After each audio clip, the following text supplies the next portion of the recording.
आज के इस सत्र में आप सभी का स्वागत है। आज का हमारा विषय है संज्ञा। संज्ञा के ऊपर हमने पिछले वीडियोस में भी चर्चा की है। हिंदी व्याकरण के दूसरे खंड शब्द विचार में प्रयोग के आधार पर जो भेद दिए गए हैं उसमें सबसे पहला संज्ञा है। तो आज हम संज्ञा को विस्तृत रूप से जानेंगे। संज्ञा आखिर है क्या? यह एक किसी विशेष वस्तु, व्यक्ति या स्थान के नाम को हम संज्ञा कहते हैं। यानी कि किसी भी इंसान का नाम हो, किसी भी जानवर का नाम हो, जगह का नाम हो, या कोई समूह हो यानी कोई ग्रुप हो, तो कोई भी ऐसा शब्द जिससे इन सभी का बोध हो, हमें पता चले, उसे हम संज्ञा कहते हैं। संज्ञा में हम किसी का नाम ले सकते हैं, मोहन, सोहन, रोहन। उसी प्रकार किसी जानवर का नाम ले सकते हैं, घोड़ा, हाथी, बैल। इससे क्या होता है, हमारे मन में एक मानचित्र उभरता है। मानचित्र यानी पिक्चर, फोटो। तो कोई भी ऐसा शब्द जिसको सुना हमने और एक फ़ोटो क्रिएट हो जाए हमारे माइंड में, हमारे दिमाग में एक तस्वीर जो है उसकी बन जाए, तस्वीर छप जाए, तो समझ लेंगे कि वो शब्द जो है वो संज्ञा है। संज्ञा का साधारण और उपयोग में लाया जाने वाला जो उदाहरण है वो यही है। अब हम बात करते हैं इसके भेदों के ऊपर। संज्ञा के 5 भेद माने गए हैं और इसके कुछ रूपांतरण भी हैं। यानी कि जब संज्ञा का हम प्रयोग करते हैं तो लिंग के आधार पे, वचन के आधार पे, कारक के आधार पे उसके रूप में बदलाव होता रहता है। तो सबसे पहले हम संज्ञा के भेदों के ऊपर चर्चा करते हैं। संज्ञा के भेदों की संख्या 5 मानी गई है।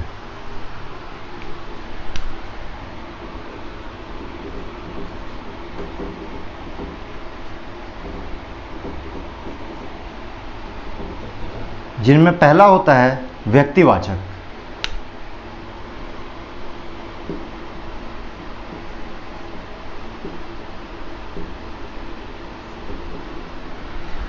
व्यक्तिवाचक संज्ञा हम उन शब्दों को कहते हैं जिनसे किसी एक व्यक्ति विशेष के बारे में पता चले। वो किसी व्यक्ति का नाम हो सकता है, वो किसी जगह का नाम हो सकता है। यानी कि अगर नाम है तो वो व्यक्तिवाचक संज्ञा होगा।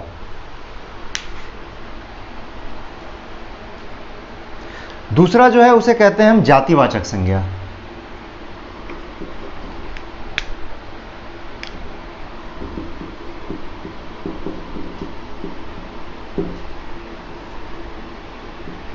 जातिवाचक संज्ञा में किसी भी एक संपूर्ण जाति के बारे में पता चले, एक ऐसे समूह के बारे में पता चले जो स्पेसिफिक हो, जो कि विशेष हो, तो उसे हम जातिवाचक संज्ञा कहते हैं। जैसे कि व्यक्तिवाचक संज्ञा में हम कोई भी नाम ले सकते हैं, मोहन, सोहन, दिल्ली,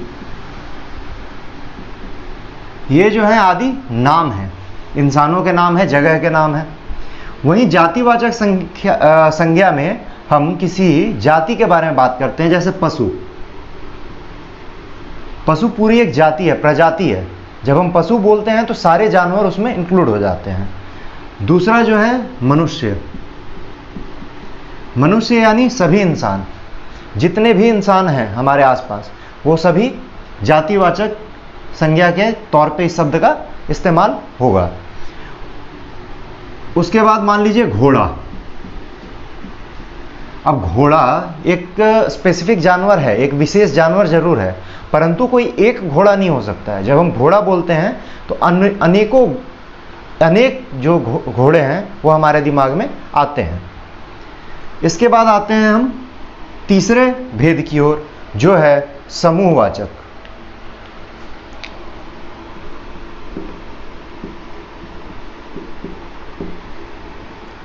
समूहवाचक संज्ञा जो है वो ऐसे शब्द होते हैं जिससे किसी एक समूह के बारे में हमें पता चले। समूह यानी ग्रुप। जातिवाचक में वो पर्टिकुलर ग्रुप था, वो एक विशेष किस्म के लोग थे, वो एक विशेष किस्म की प्रजाति होती थी। वहीं समूहवाचक में कोई विशेष हो ऐसा जरूरी नहीं है। जैसे भीड़ शब्द, भीड़ जो है वो एक समूहवाचक संज्ञा है, क्योंकि भीड़ से हमें ज्ञात होता है कि एक बहुत बड़ी भीड़ जो है लोगों की वो हमारे आसपास लगी हुई है, परंतु उस भीड़ में कौन से लोग हैं ये नहीं पता। जैसे परिवार, परिवार में कई लोग होते हैं पर वो कौन सा रिश्ता है ये यहाँ पर डिफाइन नहीं किया गया। माता है, पिता है, भाई है, बहन है, परिवार में सभी आ जाते हैं। कक्षा, कक्षा यानी क्लासरूम। हम लोग क्लासरूम में पढ़ते हैं, तो क्लासरूम में कोई एक स्टूडेंट नहीं होता, कोई एक छात्र नहीं होता, कक्षा में अनेकों छात्र छात्राएं होती हैं। तो ये जो शब्द हैं भीड़, परिवार, कक्षा, ये समूहवाचक संज्ञा के उदाहरण हैं। चौथा जो भेद है वो है भाववाचक संज्ञा। भाववाचक संज्ञा के अंतर्गत भाववाचक से हमें क्या समझ आता है, यानी कि कोई भी वस्तु जो है उसका गुण, धर्म, यानी वो किस तरीके का है, अच्छा है, बुरा है, अगर उसके बारे में पता चलता है तो उस शब्द को हम भाववाचक संज्ञा कहते हैं। जैसे एक शब्द है मीठा या फिर बूढ़ा। इस तरीके के जो शब्द हैं ये किसी भी पदार्थ के या व्यक्ति के अवस्था को बताते हैं कि वो किस तरीके का है। तो ऐसे शब्दों को हम भाववाचक संज्ञा कहते हैं। पांचवा और आखिरी जो है हमारा भेद वो है द्रव्यवाचक संज्ञा।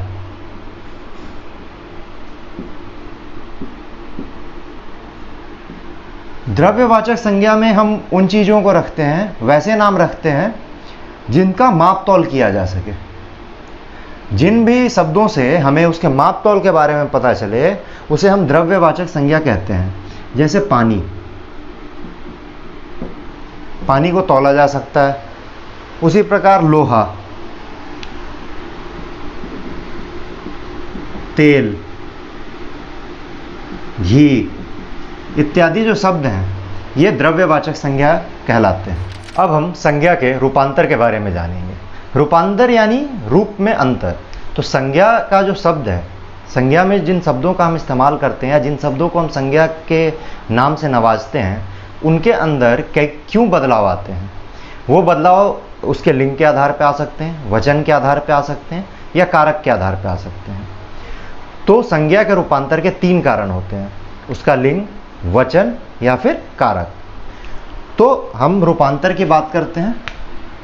संज्ञा के रूपांतर,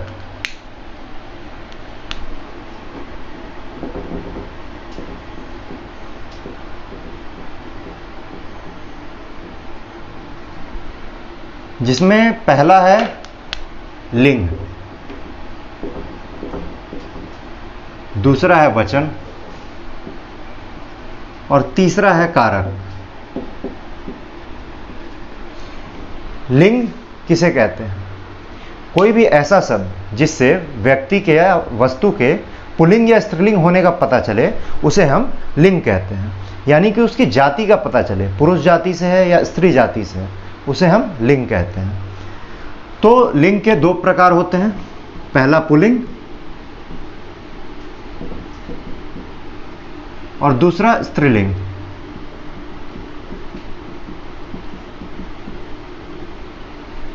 पुल्लिंग यानी वो व्यक्ति, वस्तु जो पुरुष जाति से बिलोंग करता हो, पुरुष जाति से हो, और जो स्त्री जाति से हो उसे हम स्त्रीलिंग कहते हैं। वचन भी हमारे 2 प्रकार के होते हैं, पहला एक वचन, दूसरा बहुवचन।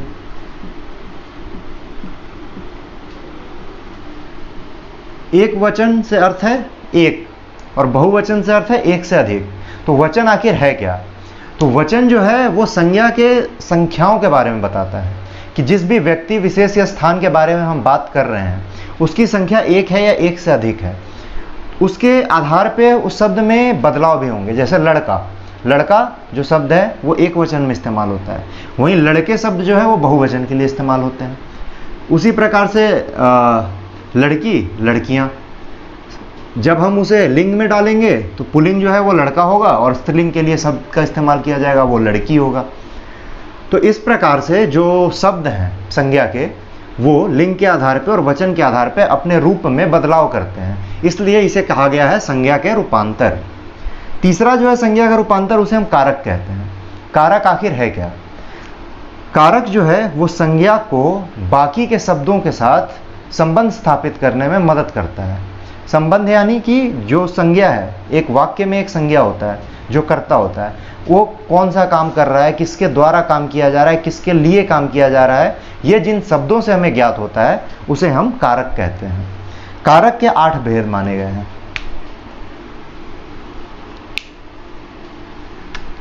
पहला कर्ता, कर्म, करण से,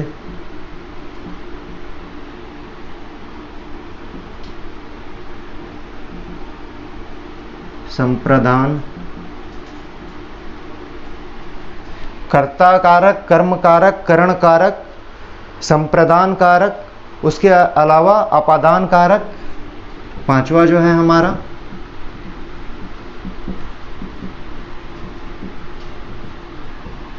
छठा संबंध, सातवां अधिकरण और आठवां जो है वो है संबोधन।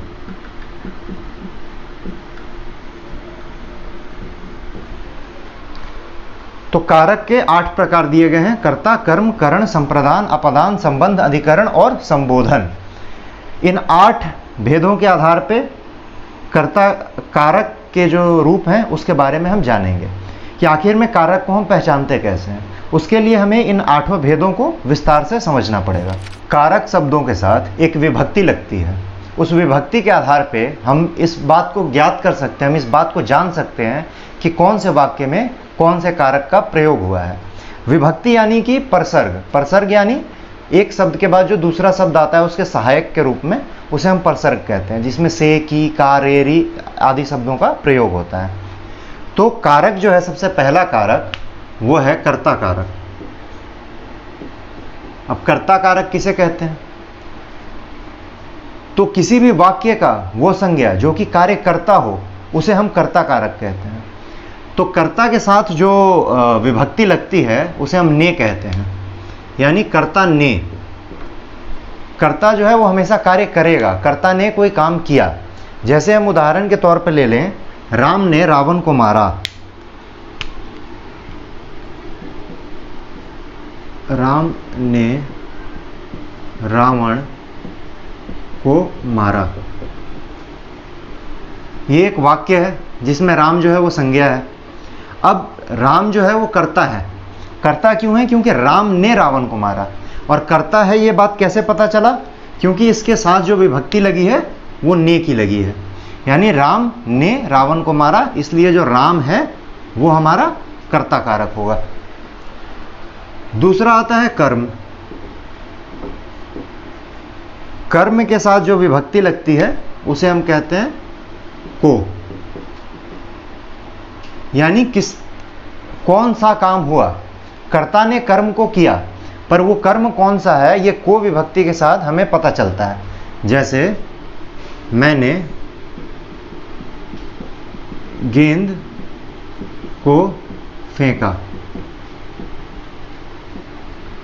तो यहां पे को शब्द की जो विभक्ति है उससे पता चलता है कि यहां पे कर्म हो रहा है। वो कर्म क्या है? गेंद को फेंकना।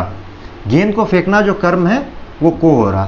किया किसने? मैंने किया, क्योंकि कर्ता ने कर्म को किया। तो यहां पे कर्ता मैंने है और कर्म जो है वो गेंद फेंका गया है। ठीक है, जिसका पता हमें को शब्द से चला। तो किसी भी कार्य को किया गया वो कर्म कहलाता है। अब हम आते हैं तीसरे के ऊपर, जो है करण। करण का जो विभक्ति है वो है से, यानी कर्म जो है वो किस चीज से हुआ, उसका कारण क्या था। कारण का जो बोध होता है उसे हम करण कारक कहते हैं। यानी कि रोहन ने बल्ले से गेंद को मारा। से गेंद को मारा यह कर्म है। रोहन ने मारा, रोहन करता है। रोहन ने गेंद को किस चीज से मारा? वो बल्ले से मारा। तो यहां पे करण कारक क्या है? बल्ला। उसके बाद आता है संप्रदान कारक।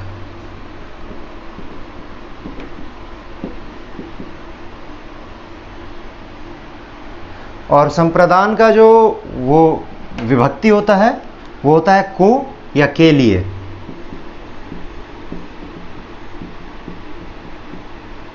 यानी कि जो कार्य है वो किसके लिए किया जा रहा है, वो उसके पास जो है संप्रदान की अवस्था में वो व्यक्ति होगा। अगर मैं उदाहरण के तौर पे लिखूं, राघव ने अपनी माँ के लिए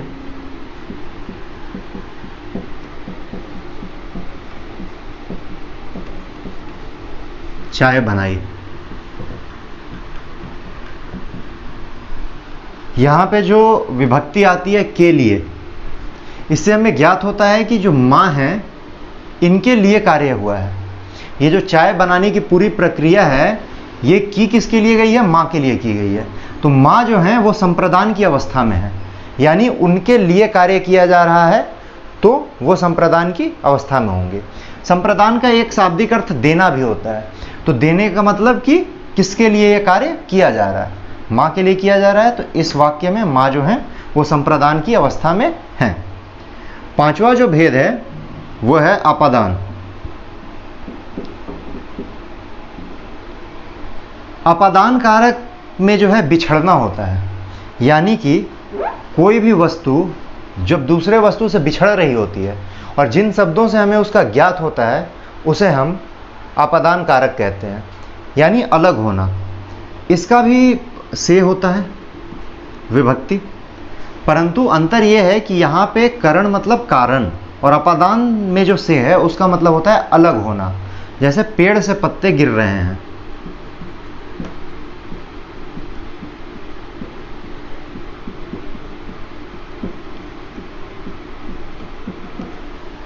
इसका अर्थ ये है कि यहाँ पर जो से शब्द है ये पेड़ से पत्तों को अलग कर रहा है। पत्ते जो हैं वो गिर रहे हैं, पेड़ उसका कारण नहीं है। यहाँ पर जो से था उसमें बल्ला कारण था, पर पेड़ कारण नहीं है। पेड़ से पत्ते अलग हो रहे हैं, इसलिए यहाँ पर पेड़ जो है उसमें अपादान की अवस्था है। छठा जो है हमारा वो है संबंध कारक। इसका होता है का, के, की इत्यादि। संबंध कारक वैसे शब्दों को कहते हैं जिससे दो वस्तुओं के बीच में या दो व्यक्ति के बीच में संबंध स्थापित किया जा सके। जैसे घनश्याम का पुत्र,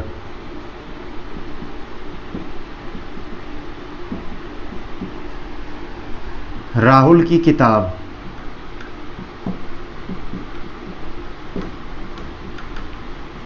यहाँ पे ये जो शब्द हैं का, की, ये सारे शब्द जो हैं दो वस्तुओं या दो व्यक्तियों के बीच की या एक वस्तु एक व्यक्ति के बीच की कुल मिलाकर के दो संज्ञा शब्दों के बीच के संबंध को बताता है, यानी रिश्तों को बताता है।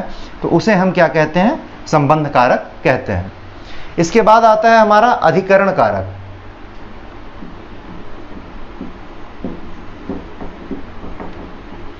अधिकरण कारक में जो है हम आधार के बारे में बात करते हैं। अधिकरण में जो विभक्ति लगती है वो होती है में या फिर पर। अधिकरण कारक में या पर का इस्तेमाल करते हुए हम आधार के बारे में बात करते हैं। आधार यानी बेस, यानी किस चीज के ऊपर है। कमरे में टीवी है, कमरे में टीवी है, ये एक वाक्य हो गया। इसमें जो में की विभक्ति है वो बता रही है कि कमरे के अंदर जो है वो टीवी है। टीवी कहाँ है? कमरे के अंदर है। तो इसमें अधिकरण कारक की अवस्था में हो गया कमरा। वहीं दूसरा अगर हम वाक्य उदाहरण के तौर पे लें तो टीवी के ऊपर रिमोट है। अब जो है आधार बदल गया। टीवी जो है वो कमरे में है, तो कमरा जो है वो अधिकरण कारक के अवस्था में है। पर इस बार जो है टीवी के ऊपर, यानी टीवी पर, अगर के ऊपर हम हटा दें तो टीवी पर रिमोट है। यानी ये जो पर की विभक्ति है, पर की विभक्ति के कारण जो टीवी शब्द है अब वो अधिकरण कारक के अवस्था में पहुंच चुका है। तो अधिकरण कारक वहां पर होता है जहां पर हमें बेस मिले, जहां पे हमें आधार मिले और ये ज्ञात हो कि कोई भी वस्तु जो है उसकी वो किस जगह पे रखी हुई है या किस जगह पे पाई जाती है। जैसे मछली पानी में पाई जाती है, तो उस प्रकार से पानी जो है वो अधिकरण कारक के आधार पे काम करेगा, अधिकरण कारक की अवस्था में होगा। हमारा जो आखिरी है वो है संबोधन।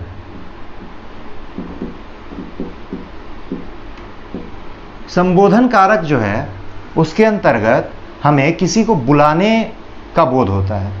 जैसे हे, अरे ओ सुनो, अरे शब्द, हे शब्द, इस प्रकार के जो शब्दों का इस्तेमाल होता है संज्ञा के तौर पे, ओ लड़के, तो उनका बुलाने का बोध होता है कि हम किसी को पुकार रहे हैं, हम किसी को अपने पास बुला रहे हैं। ऐसे शब्दों को हम संबोधन कारक कहते हैं। तो कारक के 8 भेद हैं जो वाक्य में उनके इस्तेमाल के तौर पे हमें पता लग जाते हैं कि कौन से भेद हैं। कारक जो है वो संज्ञा को अन्य शब्दों से, वाक्य में मौजूद अन्य शब्दों से उसके रिश्ते को स्थापित करता है कि जो संज्ञा है वो क्या कर रहा है, क्यों कर रहा है, किसके लिए कर रहा है। ये सभी जो हैं ये कारक के जो विभक्तियां हैं इनके आधार पर डिसाइड की जाती हैं, इनके आधार पर बताई जाती हैं। तो आज के इस सत्र में इतना ही। अगले सत्र में हम सर्वनाम के बारे में विशेषता से, विस्तार से जानेंगे। धन्यवाद।